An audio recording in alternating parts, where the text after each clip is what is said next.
우리 주님의 은혜와 평강이 넘치기를 빕니다. 오늘 올해 들어서 처음 침례식이 있었습니다. 침례를 주기 전에 두 가지 질문을 하죠. 예수 그리스도를 삶의 주인으로 모셨느냐, 그리고 그 예수님의 십자가 보혈로 죄 사함 받아 오늘 죽어도 천국에 갈 수 있느냐, 이 두 가지 질문을 합니다. 이 질문에 대해서 대답을 하는 것은 쉬운 일이 아닙니다. 우리가 조금 전에 간증을 들었듯이 예수님을 나의 주인으로 모신다는 것은 정말 쉬운 일이 아니죠. 그러나 우리 목장 식구들의 사랑과 또 말씀 가운데 예수님을 영접하게 되었을 때에 우리가 예수님을 모실 수가 있게 됩니다. 우리 삶의 주인, 참 주인이 누구일까? 그 주인을 나는 과연 만났는가? 오늘 이 말씀을 좀 드리고 싶습니다. 성경에는 구약에 예수님 모시기 전에 이 구약의 이야기를 읽어보면, 특별히 애굽에서 나오는 그 과정을 살펴보면 우리가 구원받는 것과 매우 유사한 그림이 그려집니다. 이런 걸 보면은 이 참 성경이 사람이 지어낸 책이 아니구나. 하나님께서 이 역사를 통해서 또 어떻게 이 구원에 대해서 설명하시는가, 이런 것을 볼 수가 있습니다. 그 이스라엘 민족이 이 애굽에서 바로의 노예가 되지요. 그 노예 생활을 하는데 모세를 보내셨습니다. 그래서 그 모세를 통해서 이제 애굽에서 나오게 되는데, 그 나오는 그 마지막 10번째 하나님의 심판, 그 장자가 다 죽게 되는 그 심판에서 유월절 어린 양이 피를 흘리게 되죠. 그래서 이 유월절 어린 양의 피를 통해서 이스라엘 민족이 애굽에서 구출을 받습니다. 그리고 홍해를 지나갑니다. 이런 그림들이 우리가 구원받는 것과 정말 유사하다는 거죠. 그래서 우리가 이 사탄의 노예로 살아가고 있을 때에 유월절 어린 양 대신 예수님의 피로 우리가 구원을 받고, 또 홍해를 지나는 것은 우리가 침례를 받는 것과 같은 거죠. 그래서 애굽에서 나오는 그 내용이 우리가 예수님을 믿고 구원받는 그 여정을 정말 잘 드러내고 있습니다. 그런데 여기서 더 중요한 것이 있어요. 하나님께서 왜 이스라엘 민족을 애굽에서 구원해 내셨느냐?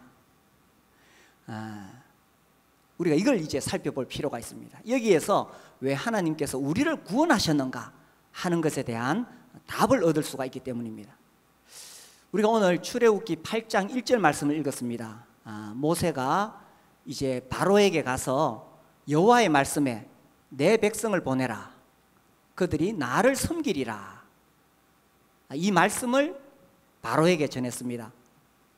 이집트의 파라오죠. 그 바로가 모세의 이 말을 들었을 때에 어떻게 생각하겠어요? 지금 이스라엘 민족은 이 바로의 노예들입니다. 그래서 이 노예들을 통해서 성을 쌓고 또 일을 시키고 그렇게 이 애굽이 편안하게 살고 있는데, 어느 날 어떤 늙은이가 나타나가지고 이 백성을 해방시켜라, 이렇게 이야기했을 때 바로가 어떻게 반응하겠어요? 당연히 안 된다고 하겠죠. 그래서 여호와가 누구이기에 내가 이 노예들을 보낸단 말이냐 하고 당연히 반대를 합니다. 여호와가 누구이기에. 이 바로는 여호와 하나님이 누군지 몰랐기 때문에 이 노예를 꽉 쥐고 자기 노예로 계속 삼으려고 했던 거죠.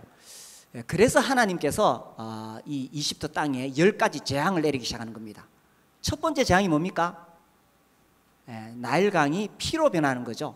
두 번째는 거기서 막 개구리들이 올라와 가지고 온 집안이 개구리 천지가 되는 겁니다. 아이고, 생각만 해도 끔찍하죠. 이렇게 10가지 재앙을 내리는데 마지막 재앙이 바로 장자를 다 죽이는 것이었습니다. 장자를. 그때 이제 하나님께서 이스라엘 민족은 유월절 어린 양의 피로 구출해 내게 됩니다. 그래서 이런 과정을 통해서 이제 이끌어내시게 됩니다. 자, 그런데 여기서 중요한 것은 하나님께서 왜 이스라엘 민족을 애굽에서 구출해 내셨느냐 하는 것입니다. 왜 구출해 냈습니까? 오늘 읽었던 그 말씀에 잘 나오죠. 왜 구출해 내셨습니까? 그들이 나를 섬기리라. 물론 이스라엘 백성이 애굽에서 노예 생활을 하니까 불쌍하죠. 이 노예, 정말 인권이 조금도 보장될 수 없는 그런 노예 생활을 하니까 불쌍하죠. 그래서 하나님께서 그들을 건져내셨지만, 그러나 단순히 노예 생활에서 구출해내는 것, 그것 자체가 목적은 아니었다는 겁니다. 뭐가 목적이었습니까? 그들이 하나님을 섬기도록 하는 것이 목적이었다는 겁니다. 그래서 애굽에서 나왔으니까, 해방되었으니까, 홍해를 건넜으니까 이제 끝났다, 이제 우리 구출받았다, 이게 아니었다는 것입니다. 그게 아니라 뭡니까? 하나님을 섬기는 삶이 시작돼야 된다는 것입니다. 우리 그 출애굽기 3장을 좀 봅시다. 3장 12절.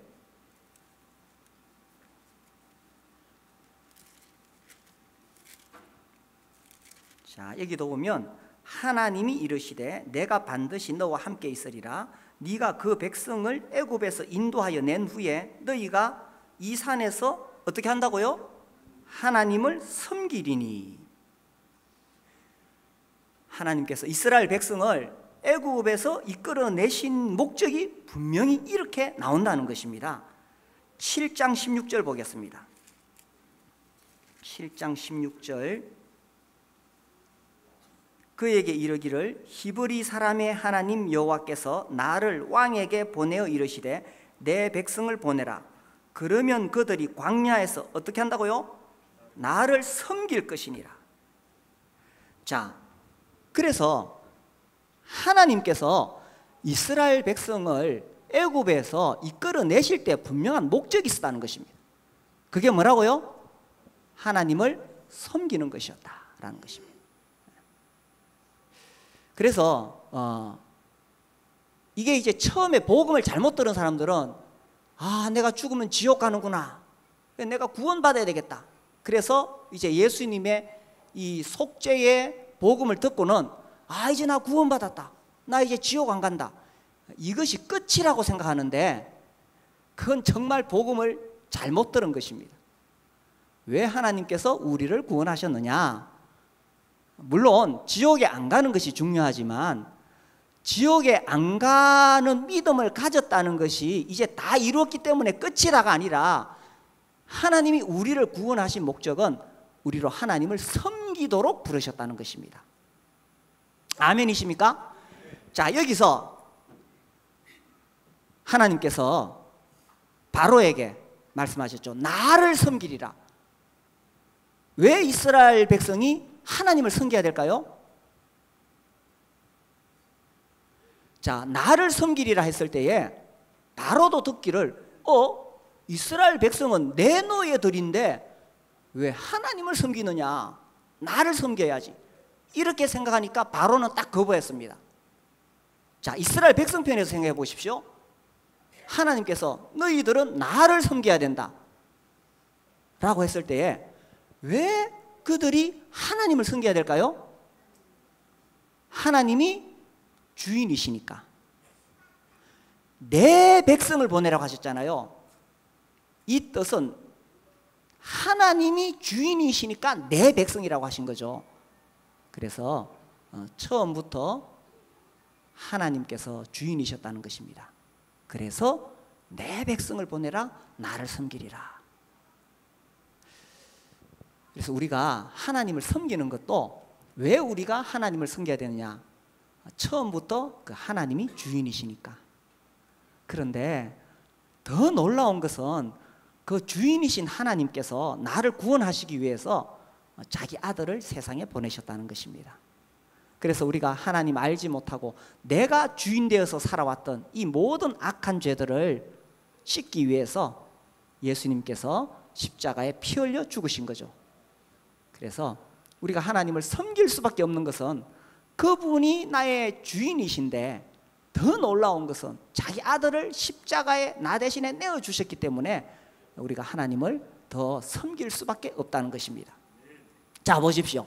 이스라엘 백성들이 지금까지는 바로의 노예가 되어서 살아왔습니다. 그래서 바로를 섬겨야 됐죠. 이 바로를 섬기는 것과 하나님을 섬기는 것, 어느 것이 더 좋겠습니까? 어느 것이 더 좋아요? 하나님을 섬기는 것이 훨씬 더 좋겠죠. 바로는 이스라엘 백성들을 착취하고 억압하고 채찍으로 때리고 끌어내가지고 온갖 고된 일 다 시키고 그렇게 괴롭혔습니다. 그러나 참 주인이신 하나님은 이스라엘 백성들을 그 애굽에서 인도하여 내신 다음에 그들을 메추라기 만나로 먹이시고 목마를 때 반석에서 물이 나게 하사 그들이 살게 하시고 또 구름 기둥과 불 기둥으로 보호하시고, 그렇게 하나님께서는 자기 백성들을 그렇게 사랑하시고 돌보시고 먹이시고 그렇게 인도하셨습니다. 그래서 이스라엘 백성들이 하나님을 섬기는 것이 훨씬 더 얼마나 좋은 일이겠어요. 이와 같이 하나님께서 우리를 부르셔서 우리의 참된 주인이 되시기를 원하신다는 것입니다. 자, 어느 날 하나님께서 나에게 찾아오셨어요. 그리고 하나님 나에게 말씀하시기를, 이제까지는 네가 나를 섬기지 않았지만 이제부터는 나를 섬겨라. 하나님께서 이렇게 말씀하신다면 어떻게 하시겠어요? 자, 하나님께서 나를 찾아오셔서 하나님 나를 섬기라고 했을 때에 이 사탄이 절대로 가만히 있지 않다는 것입니다. 마치 바로가 그 자기 노예들을 내어보내지 않으려고 했던 것처럼 이 사탄이 우리를 꽉 쥐고는 우리가 하나님을 섬기지 못하도록 우리를 꽉 쥐고 있는 거예요. 그러면서 사탄이 우리에게 뭐라고 속삭이는지 아세요? 사탄이 우리에게 하나님을 섬기지 마라. 하나님이 주인이 아니다. 내가 주인이다. 사탄이 나를 섬겨라. 이렇게 말할까요? 그렇게 하지 않습니다. 제가 청년 시절에 미국에는 뭐 사탄교가 있다 이런 이야기를 듣고 그 자료도 좀 본 적이 있어요. 사탄교가 있대요. 사탄을 숭배하는, 거기다 막 짐승의 제물을 바치고 그리고 많은 어떤 그 예술이나 이런 거 하는 사람들이 실제로 사탄을 숭배하고 무슨 뭐 음악 공연하기 전에 이 사탄 숭배 의식을 가지고 그렇게 한대요. 그런 이야기를 아주 오래전에 들었는데, 제가 얼마 전에 또 충격적인 이야기를 들었는데, 그 사탄을 숭배하는 사탄교가 우리나라에도 들어왔대요. 우리나라에도 사탄을 숭배하는 사람들이 있대요. 우리에게 성경이 있듯이 사탄경이 있어요. 저는 직접 그거 읽어보지 않았는데 그 사탄경을 읽어보신 분이 이런 이야기를 하시더라고요. 그걸 딱 펴서 보니까 첫 번에 딱 제일 앞에 나오는 이야기가 이거래요. 네 삶의 주인은 너 자신이다. 이게 딱 제일 처음에 나오더래요. 하나님은 나를 섬기라, 하나님 나를 섬기라 이야기하시는데, 사탄은 뭐라고 이야기하냐면 하나님이 주인이 아니야. 네 삶의 주인은 누구라고요? 너 자신이야. 네 삶의 주인은 너 자신인데 왜 하나님을 섬기려고 하니? 이것이 사탄이 사람들을 올가매는 올감이라는 것입니다. 자, 그래서 이 사탄은 어떻게 해서든지 우리가 하나님을 섬기는 것이 아니라 나 자신을 섬기도록 하고 내가 주인 되어 살아가도록 한다는 것입니다. 그런데 내가 주인이 되었을 때 과연 내 인생이 행복하게 되어질 수 있느냐 하는 것입니다. 자, 내가 만약 전지전능한 힘을 가졌다면 내가 주인 돼도 좋아요. 그죠? 내가 그만한 능력이 있으면. 그런데 그만한 능력이 없는 내가 주인이 되었을 때 내 인생은 비참해질 수밖에 없다는 것입니다. 왜 사람들이 불행한 인생을 사느냐? 무능한 자기가 자기 인생의 주인이라고 자기 인생을 이끌어가니까 불행해진 거예요.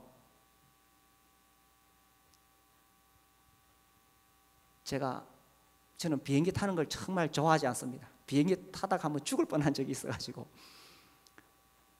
이 저가 항공을 타니까 막 앞뒤가 좌석이 너무 좁아가지고 저같이 날씬한 몸매에도 숨이 막히겠더라고요. 그래서 한번 이게 막 뭘 잘못 먹었는지 피가 안 돌아가지고 죽을 뻔한 적이 있어요. 그래서 제가 생각하기를 이거 이 좁은 데 내가 앉을 수 있었나? 차라리 내가 비행기 조종석에 가면 조종석 넓잖아요. 그 앉아서 내가 비행기를 운전하면은 내가 편안하게 갈 것인데 라는 생각을 가지고 이제 앞에 가서 비행기 조종석 문을 두드립니다. 문 좀 열어주시오. 무슨 일이냐? 내가 저 좌석이 너무 좁아서 이 조종석이 좀 편할 것 같은데 내가 좀 거기 앉아서 운전하고 가면 안 될까요? 라고 한다면 문을 열어줄까요? 만약에 문이 열려서 제가 비행기 조종관을 잡고 있다고 치면 어떤 일이 생길까요? 이건 뭐 생명을 잃을 수 있는 상황이 된다는 것입니다.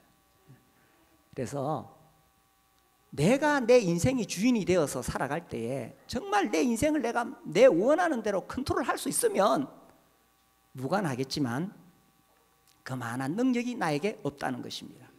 내 인생의 주인은 내가 아니에요.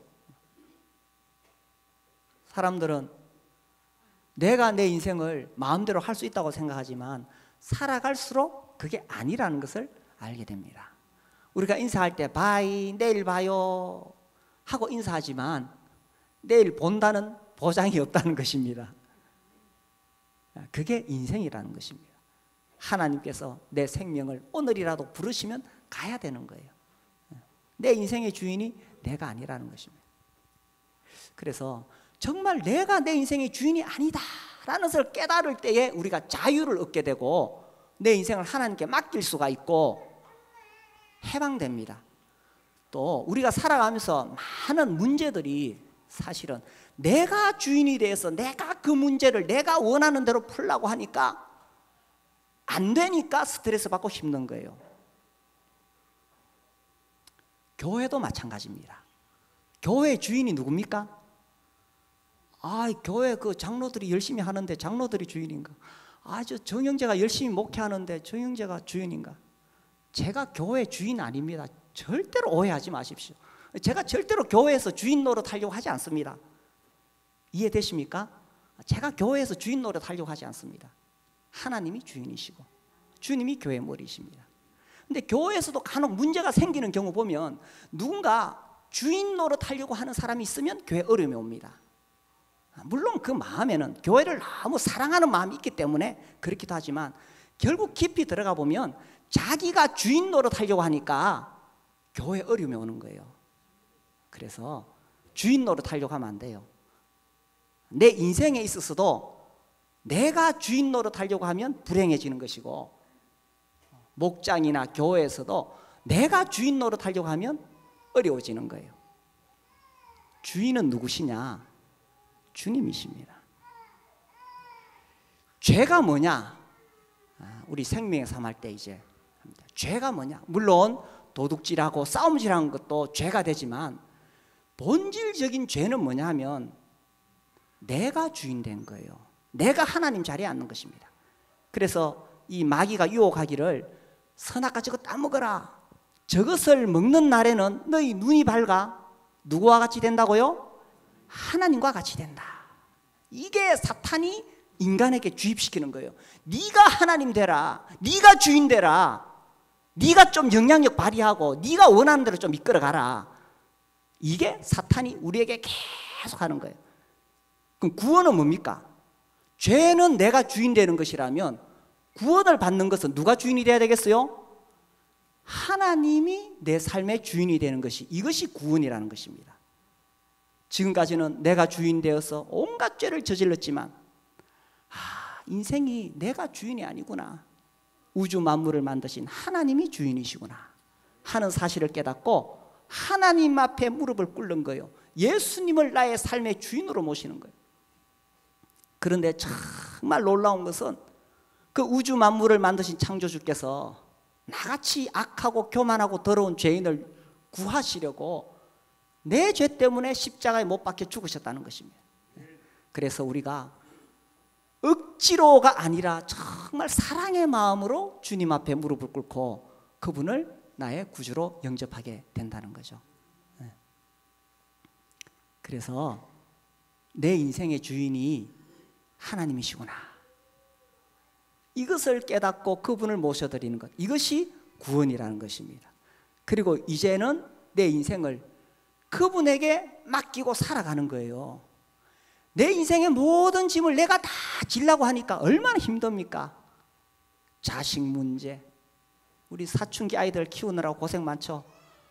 또 우리 청년들은 결혼 문제, 취업 문제, 건강 문제, 사업 문제, 온갖 문제들이 있는데 왜 내가 골치 아프냐? 내가 주인 되어서 뭔가를 해보려고 하니까 안 되는 거예요. 그래서 하나님이 주인이시구나 하고 맡겨드리고 살아가는 것, 이것이 구원받은 사람의 삶이라는 것입니다. 우리 시편 55편 보겠습니다.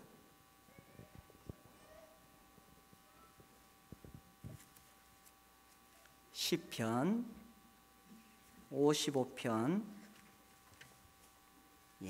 22절입니다.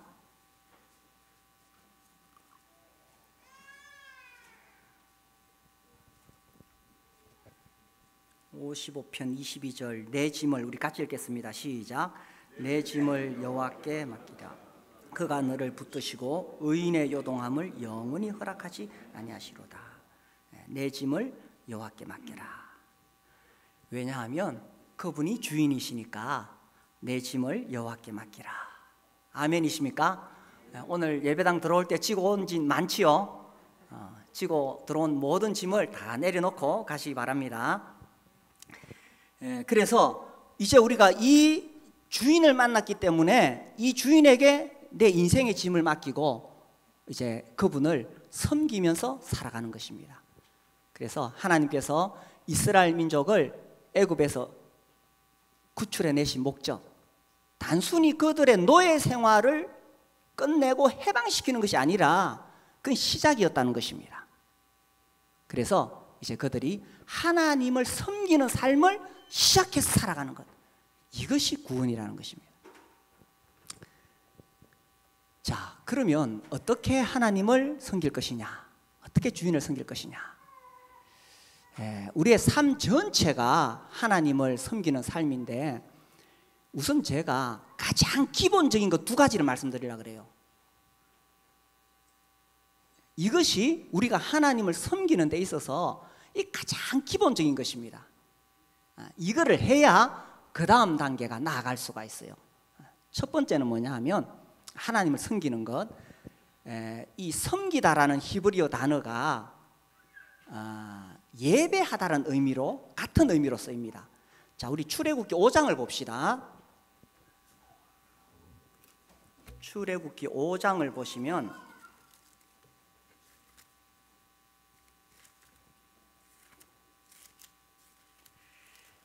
5장 1절. 그 후에 모세와 아론이 바로에게 가서 이르되 이스라엘의 하나님 여호와께서 이렇게 말씀하시기를 내 백성을 보내라. 그러면 그들이 광야에서 내 앞에 절기를 지킬 것이니라. 이 절기를 지킨다는 것, 하나님께 제물을 바친다라는 뜻입니다. 3절. 그들이 이르되 히브리인의 하나님이 우리에게 나타나셨은즉 우리가 광야로 사흘 길쯤 가서 우리 하나님 여호와께 제사를 드리려 하오니. 그래서 이 섬기다라는 의미, 제사를 드린다, 예배한다, 이런 의미를 가지고 있습니다. 그래서 이스라엘 민족이 애굽에서 나온 다음에 하나님을 섬길 때에 그 표현으로서 가장 중요한 게 뭐냐 하면 예배를 드리는 것입니다. 예배를 드리는 것. 특별히 해마다 그들이 잊지 않고 드려야 될 예배가 있는데 유월절을 지키는 거죠. 우리 출애굽기 12장을 보겠습니다. 12장 23절에 보시면 23절 여호와께서 애굽 사람들에게 재앙을 내리려고 지나가실 때에 문 인방과 좌우 문설주의 피를 보시면 여호와께서 그 문을 넘으시고 멸하는 자에게 너희 집에 들어가서 너희를 치지 못하게 하실 것임이니라. 너희는 이 일을 규례로 삼아 너희와 너희 자손이 영원히 지킬 것이니 너희는 여호와께서 허락하신 대로 너희에게 주시는 땅에 이를 때에 이 예식을 지킬 것이라. 이후에 너희의 자녀가 묻기를 이 예식이 무슨 뜻이냐 하거든 너희는 이르기를 이는 여호와의 유월절 제사라. 여호와께서 애굽 사람에게 재앙을 내리실 때에 애굽에 있는 이스라엘 자손의 집을 넘어서 우리의 집을 구원하셨느니라 하라 하매 백성이 머리 숙여 경배하니라. 이스라엘 백성들이 애굽에서 나올 때 유월절 어린 양의 피를 바르고 나왔는데 해마다 유월절이 되면 우리나라로 뛰면 3월, 4월쯤 됩니다. 이 무렵이 되면 꼭 이 유월절 예식을 지켜라. 그래서 하나님께서 너희들을 구원해 내셨다는 사실을 기념하고 또 자식들에게도 이거를 가르쳐서 자자손손 지키게 하라 하는 것입니다. 그래서 하나님이 주인이시는 것을 우리가 보여주는 첫 번째로 가장 기본적인 것이 뭐냐 하면 우리가 매주 주님 앞에 나와서 예배를 드리는 것입니다. 이 예배를 통해서 하나님께서 우리의 주인이시고 또 하나님께서 우리를 어떻게 구원하셨는가를 우리가 기념하는 거예요. 그래서 우리 교회는 매주마다 떡과 잔을 통해서 예수님의 죽으심과 부활하심과 다시 오심을 우리가 되새기는 것입니다. 다른 교회는 그렇게 안 하는데 다른 교회 상관없어요. 주님이 그렇게 하라고 하셨기 때문에. 그래서 사실 초대교회는 지금처럼 이런 뭐 예배당이 있고 뭐 이런 어떤 찬양팀이 있고 뭐 이런 설교 시간이 있고 그렇지 않았습니다. 제가 또 이번에 그 1세기 예배 모습이라는 책을 다시 제가 또 자세히 읽어봤어요. 이분이 그 초대교회 당시에 여러 가지 문헌들을 연구를 해가지고 그 당시에 어떻게 예배드렸는가, 교회의 모습은 무엇인가, 이 연구를 한 여러 자료를 가지고 연구한 걸 이제 소설 형식으로 쓴 것인데 그때는 가정교회였어요. 이 건물이 없었어요. 가정집에서 모였어요. 그래서 사람들이 모이면 뭐 하느냐? 이 떡을 나누는 거예요. 그때는 음식을 먹는 것 자체가 이렇게 떡을 나누는 거죠. 그래서 떡을 나누면서 예수님이 우리를 위해 죽으시고 이 떡은 예수님의 몸이다 이렇게 나누어 먹는 거예요. 포도주 잔을 나누면서 예수님이 우리 죄를 위하여 피 흘리셨고 우리가 이 잔을 통해서 예수님을 기념한다 이런 거예요. 그래서 초대교회는 당연히 그렇게 했어요. 그렇게 하다가 이제 중세시대에 들어가면서 이것이 미사로 바뀌었습니다. 완전히 성경에서 멀어지게 된 거예요. 그래서 이 종교개혁 시대에 칼빈 같은 경우에는 매주 성찬식을 해야 된다고 주장했지만 그러나 그 당시 시의회하고 이게 안 맞았어요. 그때는 이 종교와 정치가 분리되지 않았거든요. 그래서 하는 수 없이 매주 행하는 것을 칼빈이 이렇게 포기하게 되었습니다. 그래서 그 전통이 쭉 내려와서 지금은 매주 하지 않죠, 일반 교회는. 그러나 매주 행하는 것이 오히려 우리는 성경에 가깝다고 보고 우리는 매주 그렇게 합니다. 그래서 이 떡을 떼는 이 자리야말로 이 십자가 복음의 은혜를 우리가 되새길 수 있고 이것을 통해서 우리가 다시 한번 하나님 앞에서 재다짐하고 예수님이 나의 삶의 주인이시다라는 것을 되새기는 자리가 되는 거예요. 그래서 우리 형제 자매님들 중에 아침에 혹시 좀 늦게 일어나서 좀 늦으시는 분들 이번 기회에 다음 주부터는 꼭 제 시간에 오셔서 이 떡과 잔에 참여하실 수 있게 되기를 바랍니다. 제가 이번에 형제들의 모임 교회사라는 책을 냈는데 벌써 2,500원 나갔어요. 별로 안 놀라시는데 이 대단한 겁니다. 일반 출판사에서도 이렇게 빨리 잘 안 나가요. 근데 이제 이게 벌써 막 이렇게 그 광고가 되니까 제가 이렇게 전화를 한 번씩 받아요. 우리 모임에 있는 분이 아닌데, 또 어제 아래는 우리 모임에 있다가 나갔는데 어떤 분으로부터 이렇게 전화를 받았어요. 그래 자기가 이 책을 보고 그러면서 이제 한참 이야기를 했는데 전화로, 그러면서 이제 이 성찬에 대한 이야기가 나왔어요. 그 교회는 우리와 교류는 하지 않지만 주일 오후에 매주 성찬식을 하는데 이게 얼마나 중요한가를 막 저한테 또 막 설명을 하더라고요. 그러면서 정말 이거는 매주 성찬을 하는데 이거는 정말 종합 선물 세트와 같다. 여기 안에 성경의 모든 진리가 다 담겨 있다. 그러는 거예요. 그래서 우리가 떡과 잔을 통해 예배드리는 것은 매우 중요하고, 그것을 통해서 또한 우리의 심령이 새롭게 회복되는 것입니다. 간혹 우리 모임에 있다가 떠나신 분들이 있어요. 그런 분들이 만나면 제일 아쉬워하는 게 우리는 떡을 떼지 못합니다. 그래서 매주 떡을 떼는 것. 그래서 우리가 하나님이 주인이시다 말로만 아니라 실제로 우리가 그것을 우리가 표현할 수 있는 첫 번째가 매주 떡을 떼는 것입니다. 자, 두 번째, 너무 많이 이야기하면 복잡하니까 두 번째, 매우 중요한 것, 하나님이 주인이시라는 것을 표현하는 것. 예수님께서 말씀하셨습니다. 하나님과 무엇을 겸하여 섬길 수 없다 그랬습니까? 재물입니다. 저는 그 성경 읽을 때 매우 이상했어요. 하나님과 우상을 겸하여 섬길 수 없느니라, 이렇게 나와야 뭔가 짝이 맞는데 그렇게 생각 안 하셨어요? 처음 성경 읽을 때. 근데 시간이 지나면서 하나님과 재물, 이게 동격에 있을 수 있겠구나라는 것이 들었습니다. 그래서 내가 하나님을 섬기든지 재물을 섬기든지 그렇게 살아가고 있는 거예요. 그런데 우리는 재물을 섬기는 사람이 아니라 하나님을 섬기는 사람이잖아요. 그러면 내가 하나님을 섬긴다는 것을 어떻게 표현할 수 있느냐? 뭐겠어요? 내 소득의 10분의 1을 하나님께 드림으로써, 하나님 아버지, 내가 재물을 섬기지 않고 하나님을 섬깁니다 라는 것을 표현할 수 있는 거예요. 우리가 입술로는 예수님이 주인이라 그러고 우리가 막 이 성경 읽고 설교 들으면서 찬송하면서 감동받을 수 있어요. 그런데 정말 내 삶의 주인이 하나님이실 때에 재물의 문제에 있어서 정말 하나님이 주인이시라는 것을 표현하는 가장 중요한 이것을 놓치고 있다면 나는 지금 그냥 관념적으로만 하나님 사랑하는 거예요. 제가 어떤 형제님을 만났는데 이분이 너무나 하나님 사랑해요. 막 1시간 넘게 저한테 자기가 얼마나 자기가 하나님을 사랑하는 걸 막 설명을 하다가 돈 이야기가 나왔어요. 제가 물었어요. 형제님 11조 정확하게 하십니까? 그거 율법 아니냐고. 율법입니까? 우리는 10의 1을 드릴 때에 율법의 의미로 드리지 않습니다. 우리가 10분의 1을 드리는 것은, 저는 이게 이제 그 미국의 윌로우 크릭이라는 교회가 있는데 그 교회에서 가르치는 게 참 잘 가르친다고 생각되어져요. 이분들은 이제 그 헌금을 할 때 헌금함 앞에 와서 그 앞에 또 적혀 있대요. 이걸 대색인데요.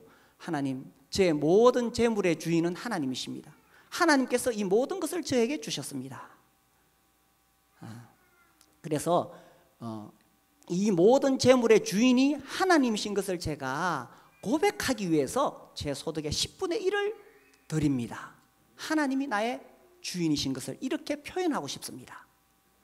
이거지 무슨 어떤 우리가 율법으로 하는 게 아니에요. 이거 11조 안 하면은 뭐 벌 받고 하면 더 복 받고 그런 기복신앙도 아니라는 것입니다. 제가 오늘 11조 이야기 좀 하죠.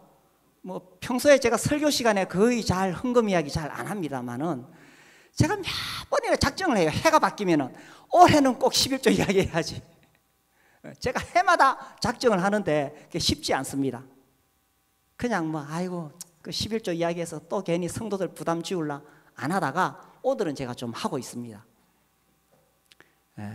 이것은 율법의 문제 아닙니다. 예수님도 바리새인들을 책망하실 때에 율법의 의와 인과 신을 버리지 마라, 이것도 행하고 저것도 버리지 말라고 하셨을 때에 예수님이 11조 하지 말라고 하지 않았어요.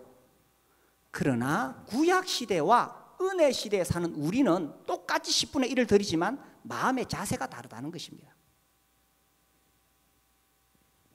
하나님 아버지, 나의 모든 소득의 주인은 하나님이십니다. 이걸 말로만 하는 것이 아니라 진짜 하나님이 주인이시라면 이것을 하나님께 드림으로써, 그런데 그것이 율법이기 때문에 우리가 11조에 매일 필요 없다라고 말하는 사람은 사실은요, 그렇게 말할 수 있어야 됩니다. 우리는 이 은혜 시대에 놀라운 하나님의 은혜를 받은 사람들은 11조는 율법이기 때문에 그 11조 율법에 매이면 안 된다고 말할 수 있어야 됩니다. 근데 그렇게 말할 때는 내가 10분의 1 이상을 드릴 때 그런 말 할 수 있는 거예요. 제가 무슨 이야기 했는지 이해되십니까? 네. 우리가 10분의 1 이상 드리면서 11조는 율법이 안 지켜도 돼, 이렇게 말할 수 있어야 된다는 것입니다.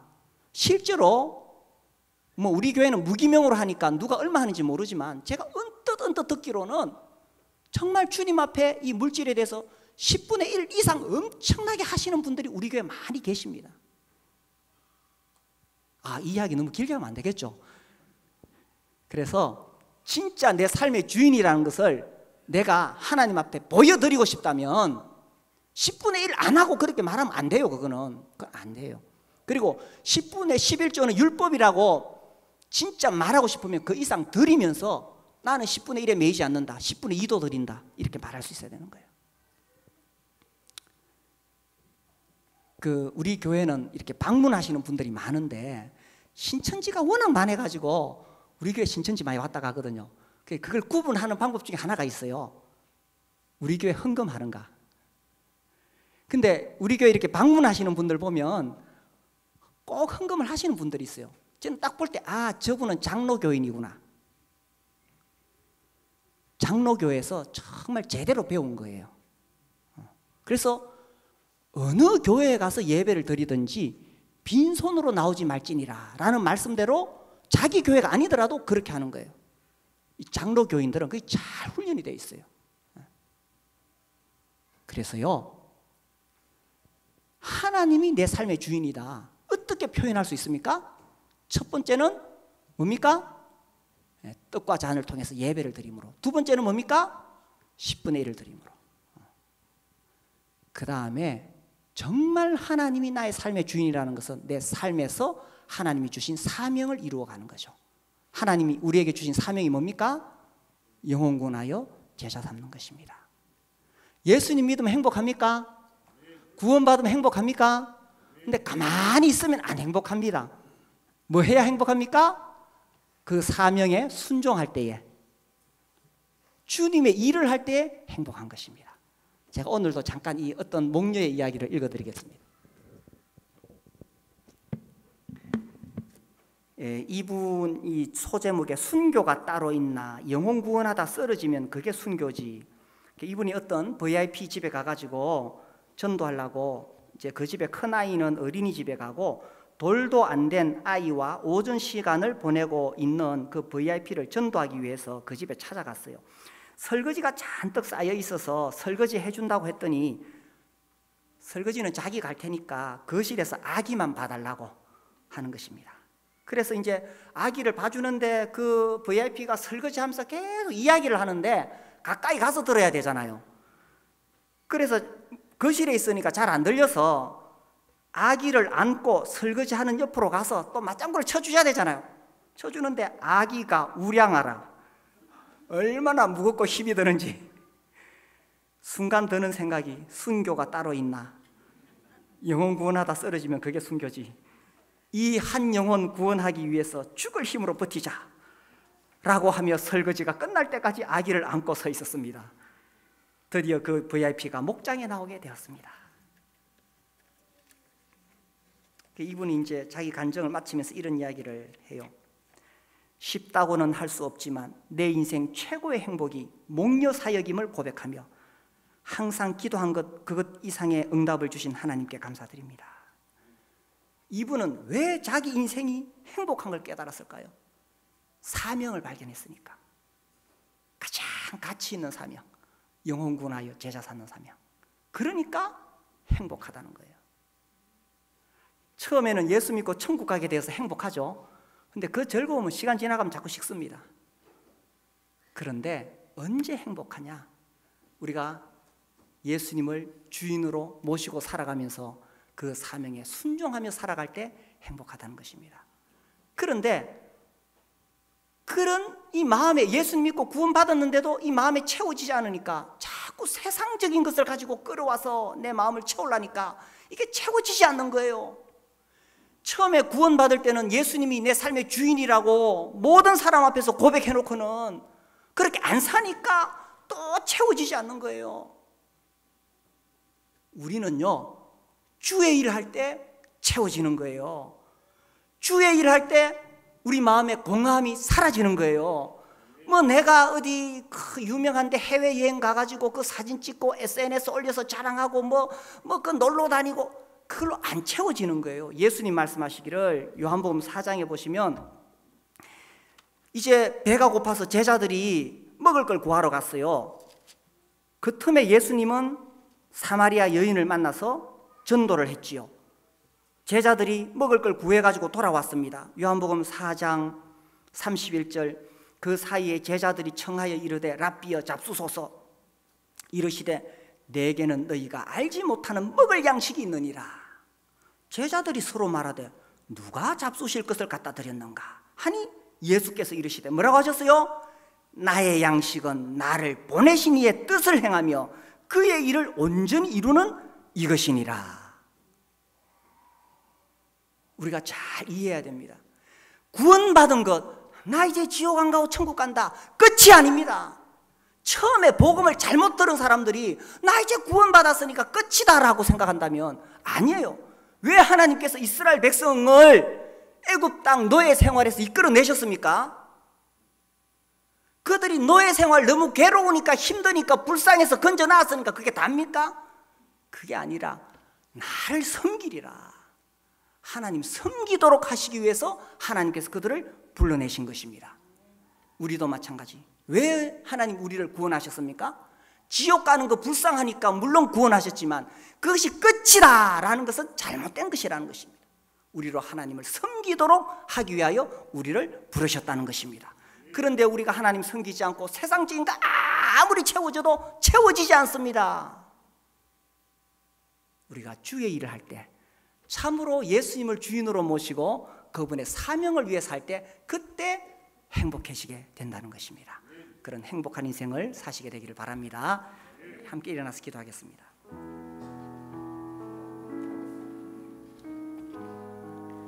나는 지금 행복한가 생각해 보십시오.